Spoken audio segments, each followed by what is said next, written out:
Celle-ci, et là c'était nous pour Paris dans la carrière également de Mbappé avec le PSG. Nta gihe kinini kirashira abakunda kureba imyidagaduro cyane cyane umupira w'amaguru bazi cyitwa VAR. VAR bivuga Video Assistant Referee.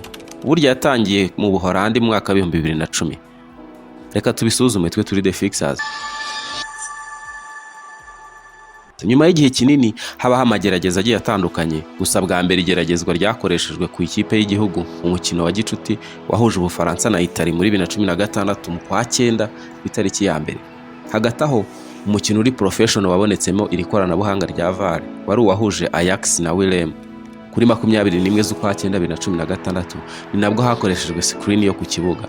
Championa ya Australia yitwa Australian League niyo yakoresheje VAR mu za mbere kuko muri 2017 bahise bayikoresha.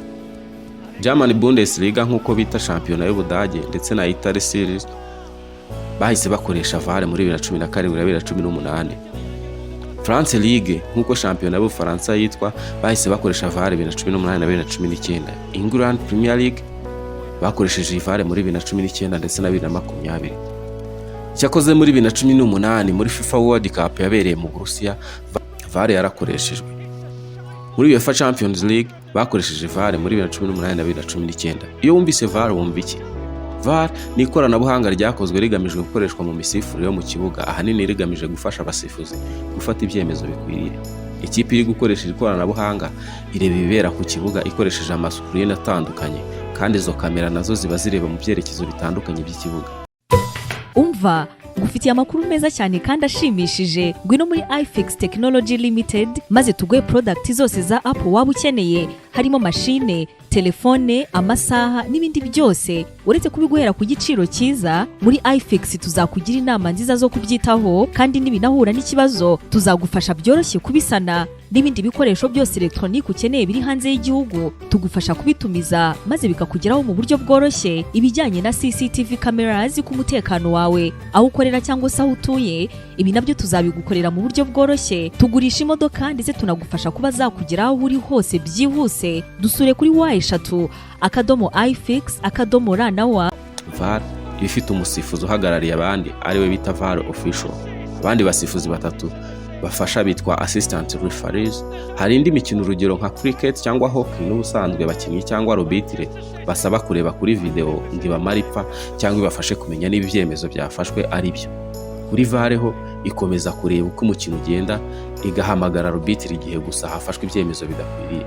Dore ahantu hane VAR buryo uzabona ihamagara arbitre mu kibuga: goal or no goal. Hano ni mu gihe VAR yabonye igitego cyagiyemo ariko wenda habayemo kurarira, cyangwa se ko umupira utigeze ubanza kurenga umurongo wenda ukava hanze ya wa murongo ujyona uca hirya y'izamu. Penalty or no penalty. Aho ni mu gihe bareba niba nta kosa ryakorewe umukinnyi igihe ari mu kibuga cy'abazamu cyangwa aho bita mu kibuga cy'amahina, cyangwa se niba batanze penalty wenda idakwiriye, niba se habayemo kwigushizwe nka diving. Iyo VAR ibonye kimwe muri ibyo cyabaye ihamagara arbitre cyangwa umusifuzi akaba nawe yakitegereza neza ibyo atabonye. Direct red card. Hano ni mu gihe arbitre asabwa gutanga ikarita itukura ako kanya bidasabye ko abanza gutanga iy'umuhondo yo kwihanangiriza, ahubwo wenda habayemo ikosa rikomeye bituma arbitre atanga ikarita itukura ako kanya. VAR ishobora kumuhamagarika n'ubwiye. Mistaken identity. Hano ni mu gihe bari kureba niba umusifuzi atohereje umukinnyi utariwe hanze, tuvuge atanze ikarita cyangwa gusimbuza ariko akibeshya agasohora umukinnyi utariwe. Icyo gihe VAR irakubwira iti banza urebe kutibeshya. Buriya mu gihe umukino uri kuba arbitre ashobora gukora ikosa rikomeye, hano VAR ihita imubwira kuri earpiece aba yambaye. Earpiece twazivuzeho mu kiganiro cyitwa earpiece. Hano arbitre ashobora guhindura ibitekerezo akabona ahinduye icyemezo yari yafashe agendeye ku makuru VAR yamuhaye cyangwa VAR recommendations. Niba usobanukiwe tubwire muri comment, cyangwa ushaka kugira ikindi wadusangiza ukitubwire. Twe turi The Fixers.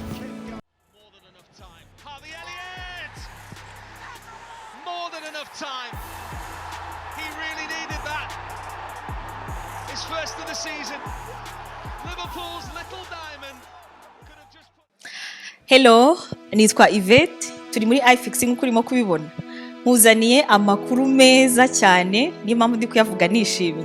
Dufite ibibazo bigera ku 10, ni promotion dushaka kubaha abakunzi bacu, abantu bibwira ko bakunda ibintu bya Apple, ibintu by'amatelefone, ibintu byinshi cyane bijyanye n'iryo koranabuhanga. Ibyo bibazo 10 rero urabibazwa, hanyuma wabisubiza byose uko byakabaye. Ni ibibazo 10 byonyine, mu by'ukuri biroroshye ku muntu ukurikirana.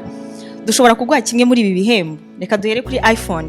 Ushobora guhabwa kuri iPhone guhera kuri 11 ukayitwara ikaba iyawe. Ushobora guhabwa, kino ndakivuga nyuma, ushobora guhabwa iPad nayo ikaba iyawe burundu kubera ibyo bibazo 10 byonyine. Ushobora kandi guhabwa aka gakarita, hanyuma mu gihe kimwe mu bikoresho byawe byagize ikibazo ukaza tukabisana kandi ku buntu mu buryo bwiza cyane, bikongera bikaba bishyashya. Hanyuma igihembo cya nyuma, dushobora no kuguha ibihumbi 100 by'amafaranga y'u Rwanda mu gihe wasubije bya bibazo byose uko ari 10 mu buryo bwiza.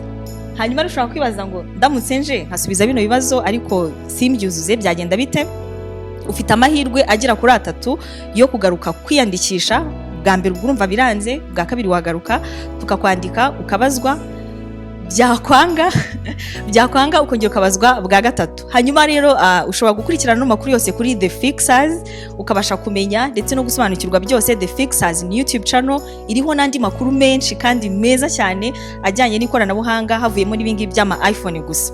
Kuri The Fixers rero uzamenyeraho byinshi bitandukanye bijyanye n'amakuru yacu hano muri iFix. Ikindi, mu gihe utsinzwe izo nshuro zose bikanga, nyine hari igihe umuntu azazi ko azi ikintu agasanga ntabwo birimo gukunda, tuguha tike, ntabwo twishimira ko wagenda n'amaguru, tuguhereza ibihumbi 5 ugataha ukagenda ugasubiramo ukagaruka gutyo kugeza inshuro 3 zose zirangiye. Bantu rero mukunda ikoranabuhanga, abantu mukunda ibintu bya Apple, abantu mukunda ibintu birimo ibintu by'ama iPhone, ni karibu muri iFix, ni karibu kuri The Fixers. Nimuze tubane, turabakunda cyane. Bye.